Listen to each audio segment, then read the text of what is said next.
லூசு பேனாவை கொடுறா. டேய் நீ போடா. இப்போ எதுக்குடா அவனை கெட்ட வார்த்தையில் திட்டினேன்? நம்ம எப்போவுமே இப்படி தான் மச்சான் பேசிக்குவோம். என்ன இப்படி தான் பேசுவோம், இனிமேல் அப்படி பேசக்கூடாது. இந்த 2025லேருந்து நம்ம ஒழுங்காக படிக்கிறோம், கெட்ட வார்த்தை பேசக்கூடாது. என்ன புரிஞ்சுதா? மச்சான் நீ ஏடா இப்படி பேசுகிற? ஏன்டா ஒரு மனுஷன் திருந்தக்கூடாதா? ஓகே மச்சான், நீயே சொன்னதுக்கப்புறம் இந்த 2025லேருந்து நம்ம கெட்ட வார்த்தை பேசக்கூடாதுடா. இது உங்கள் கொப்பை மேலே சத்தியண்டா. The next day. Sorry bro. ஏன்டா மேலே இடிச்சது இல்லாமல் சாரி ப்ரோ பூரி ப்ரோன்ட்டுக்கிற லூசு.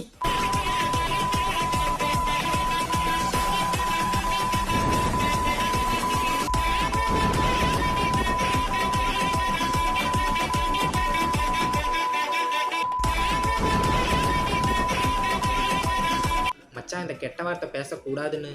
டேய் நீ மூடுறா லூசு.